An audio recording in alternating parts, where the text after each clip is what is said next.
Hello, welcome back to Campfire Priestess Tales. I am your host, Demelza Fox of Rockstar Priestess, and joining me today is one of my favorite priestesses in the world, Katinka Soetens of the Path of Love Mystery School. Hey, Katinka! Hey, darlings. Hi, lovely. Nice to see you. So lovely. And Katinka's here to share some stories about her priestessing and tell us what she does. So, Katinka, what is your role as a priestess? How do you priestess in the world? Oh God, that's actually such a big answer, you know. How do we not priestess in the world? Because it really starts to infiltrate every aspect of our life.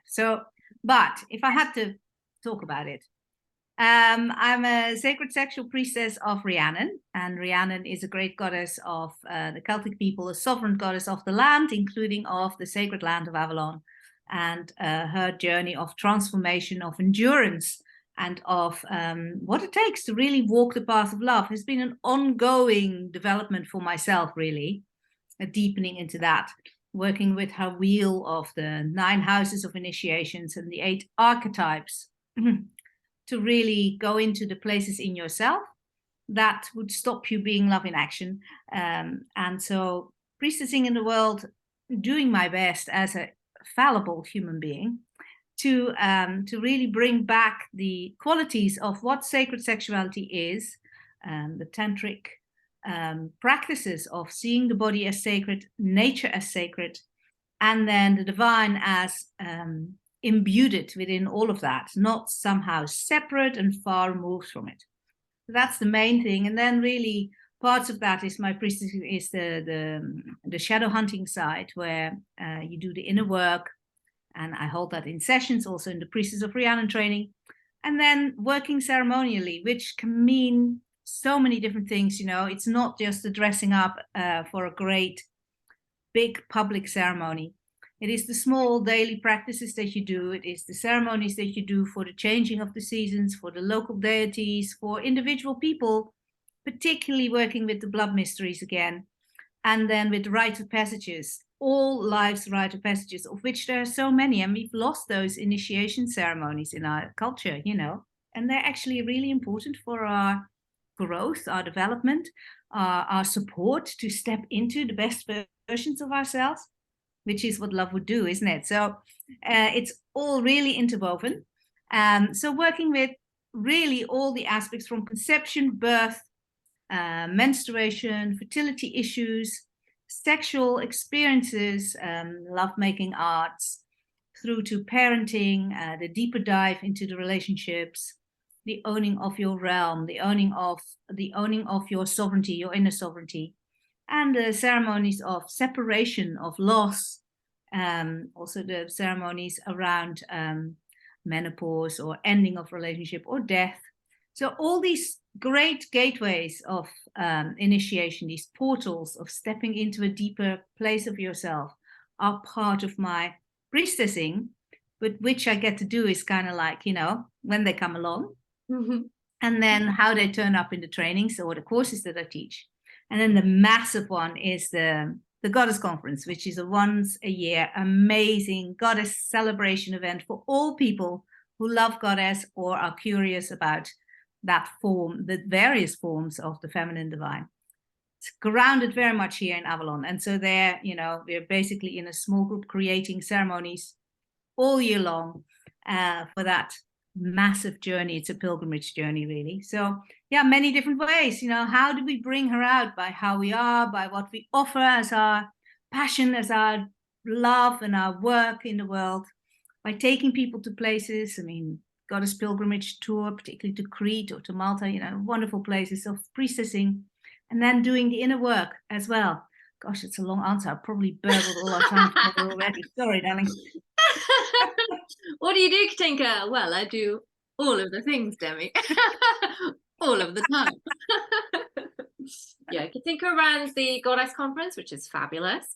She runs the Priestess of Rhiannon training, which is fabulous. She does Goddess Pilgrimages to Crete, which I've actually done twice, and I want to do at least once more, which are fabulous, and a whole bunch of other stuff in between. So Katinka's flipping done it all. And I wanted to ask you, Katinka, what is the piece of Avalon that you hold and weave into your work? Because so many of us are inspired by Avalon. And it's not just one thing. There are all these different threads that make it up. There are sexy threads, and there are like Jesus-y threads, and there are devotionally threads. Which is yours? Well, for me, it's very much devotional, but it is absolutely about stepping through the portal of opposites that create division and dualistic othering, actually. So for me, the piece around sacred union is, I think, probably where it really lands, and all the other work, the Path of Mystery School or the Goddess Conference you already mentioned, and that's, I hold that together with Marion, but also with how we get to work in circles. So we're really looking at if we can step out of the wounding in ourselves of competition, of other making, of men against women and women against men, all that old crap. I'm so done with that. It's so real, unfortunately real, but it is painful. It's painful. And I don't want to be in a place where I say, well, women can come and men can't come. There's nothing wrong with having different zones for different initiations or processes or ceremonies at all. However, for me, this is really holding the center of inner sacred union between my inner masculine and inner feminine, really recognizing the divine both as the feminine and as the masculine. And that for me, Goddess, particularly working with Rhiannon Ipona, she is in sacred union. She is in sacred union with her beloved, various different forms of the horned god. And this is the lesson, this is the gateway.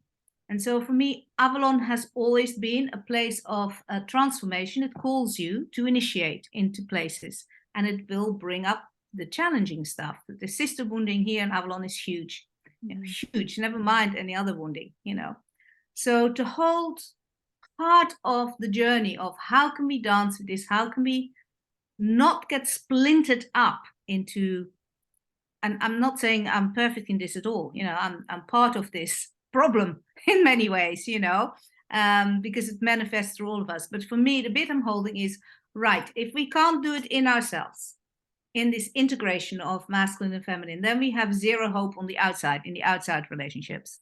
Mm-hmm. For me, that's a sacred duty. That is a sacred devotion. That is love. And so she, Goddess, for me, is the great teacher, is the sovereignty that tells me to step up and to be that out in the world and to hold it, whether that's in courses or workshops or talks or the conference or whatever, whatever different forms. That's the piece.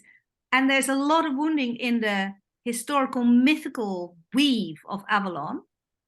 And that is separation wounding, really. And so if you're looking at the guardianship of the masculine around the mysteries of Avalon, the island of the sacred feminine, of priestesses, and of those men who served her in whatever title or form that was, then we're really looking at ancient Celtic and proto-Celtic symbolism that is about union, that is about the symbolic reunification, which ripples through, the Arthurian myth, the whatever, the coming home to Avalon that calls us, often as this place of the goddess, or for me as the place of the goddess, for other people has very many, as you're saying, very many different forms, And this place of sacred union is beyond particular form. It can manifest as many different forms, but it's actually beyond that dualistic opposition of it's this and not that. There's something else. And I think if we are working with Avalon and living in Avalon, then this is the piece for me. And Katinka actually lives in Glastonbury, Avalon, which is the place where most of us kind of put all the Avalon vibes into. And she actually founded, because she does all the things and doesn't stop, with a group of other priestesses, the Temple of Avalon, which is a space in Glastonbury that honors both the goddess and the god. So there wasn't one of them before, and now we have one, and it's great in there. It's really great. Come and visit. It's a beautiful tiny little temple space. There are other places actually as well. There's of course the land itself, Yeah, but of also course. the White Spring does an amazing job at holding this sacred space very much with imagery of both the divine masculine and the divine feminine. What the Temple of Avalon does is really at our center, we have sacred union. And that is also non-gendered, you know, it doesn't have to have a gender. It doesn't even have to have a human form necessarily, you know, it can have, but so yeah, it's, and it's a fantastic, thanks for mentioning that. It's a fantastic place. It's a really beautiful place. And it's open for renting for small groups and healing sessions.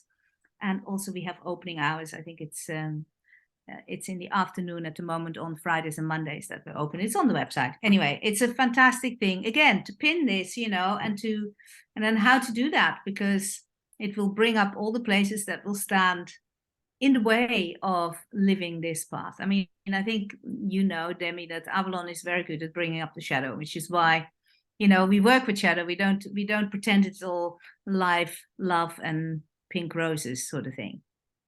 Totally. Okay, so lovely. I would love to invite you to lean into our campfire and tell a story about a lesson you've learned, or something cool and priestessy that happened to you once, or a ceremony you once held in a obscene place. Share us your stories, Katinka. Oh my God, there's so many stories. I think if you want a naughty one, yes, please. A juicy one. I think there was a goddess conference, this is many years ago now, where as the ceremonial group, which is always a group of priestesses, sometimes since Marion and I have taken it over, also priests who are holding the container of the ceremonies, really. And we'd asked the build team, the wonderful Melissa volunteer team, to build us these little bowers. So we had these little benders in Bushikum, in which we were going to do the embodiment. And I can't remember which conference this was. I think it was the Wild Maiden conference, and it was pretty wild. So we were working with animal forms of the wild, young, divine feminine energy, you know, the Wild Maiden goddess. And then there was this big fire in Bushikum, like we do for the Lammas fire ceremony during the conference often. Bushikum is like a valley in Glastonbury. Yes, it's very yonic. Beautiful. It's super yonic and nice. Yeah, it's a really gorgeous valley at the at the bottom of Chalice Hill, and it has these amazing trees that are real portal guardians into the other world, really, which kind of exists at the same time here. Now, it's also, you know, you have to choose to feel that or step into it or suspend your disbelief, otherwise it doesn't work, you know. It's like there's a it's a game, really. It's a beautiful game to take you into places in yourself and in the wonderfulness of the nature. So anyway, this Bushikum is one of my favorite places in the sacred landscape. It has these fantastic guardian trees, an oak and a lime tree that are just amazing ancestral beings. So anyway, below these, we had this massive fire, and all the people of the conference, you know, were around it. And one by one, they would come into these little bowers. And as ceremonialist, I was a dolphin maiden or something like that year. I was in the south, where the element of water is on our wheel, our Avalonian wheel that we work with. So there I was sitting in the, you know, it's quite a lot of distance between any water, really. I mean, there's springs, but it was like, okay, I'm going to feel the ancient sea. I'm going to feel the ancient waters, you know, the Sabrina Sea that used to surround this island, and Bushikum would have been just above, you know, over the first hill sort of thing there. So I'm feeling the sea and I'm feeling the waves. Of course, I'm just sitting in this little beautifully decorated little bower, and people would come to the embodiment. And I was like, you know, I was beginning to feel this kind of this siren song, this mermaid song, this very much part of the deep diver archetype of Rhiannon. This calling to the people. And they became more and more my lovers. So every time somebody came into this little bower, they were the beloved. And really, I had this kind of, these heart waves, orgasmic kind of ecstatic, pulsation, you know, it's fantastic. didn't matter who came, if I knew them, didn't know them. In fact, it's always easier when you're embodying if you don't actually know the people or don't know them very well. Because again, you can drop in deeper through all the layers of mind, you know. So anyway, I was in this kind of ecstatic state that just went on and on and on. I think I stayed in that little bower for hours and hours and hours, because there were people holding the sacred fire all through the nights. Now, my kids were there because I used to always come to the conference with my children when they were little as well. And I was priestessing, so I was working, and we had the absolute gift of being able to stay with friends, which made it possible for me to do any of this at all, really. And so they were quite young, so they, like, whatever they were, you know, 8 and 12 or something, I don't know.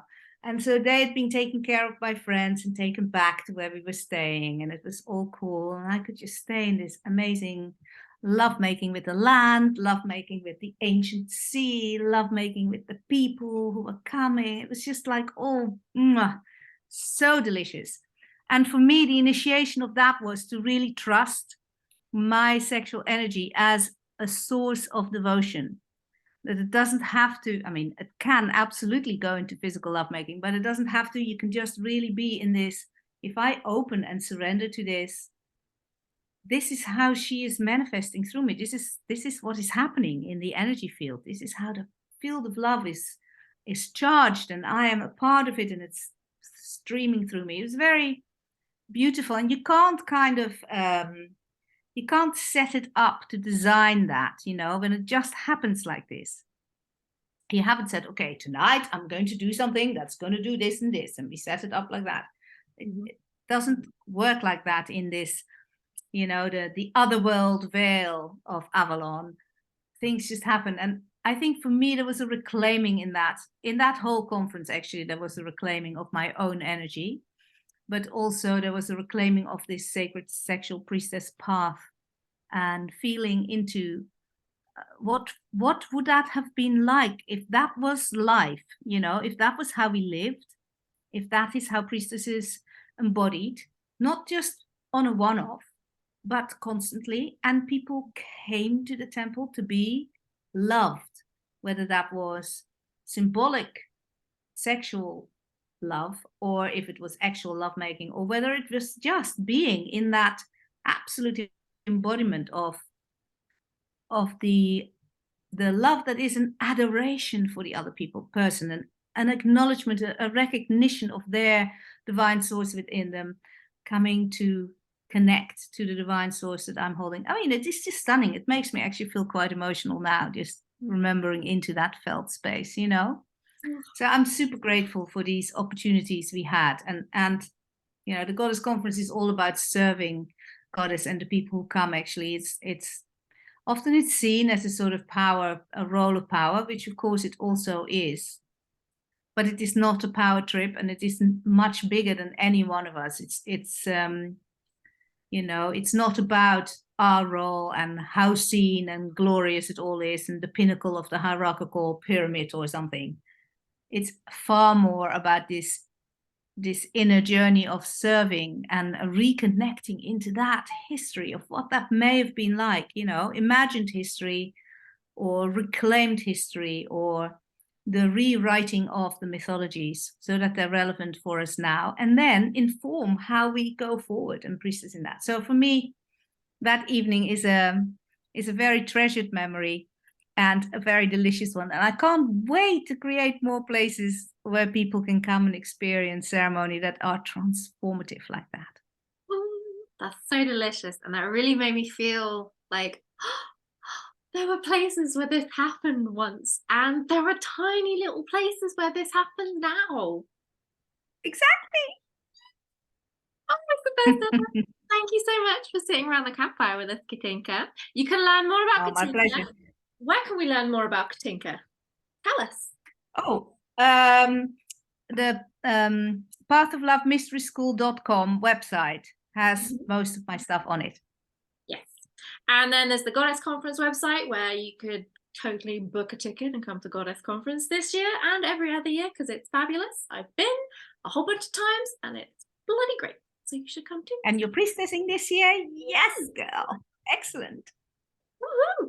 So yeah, thank you so much for joining us around the campfire. I love and adore you, Katinka. And I'll see you soon. Oh, bless you so much, Demi. It's so lovely to be with you. Bye. Bye.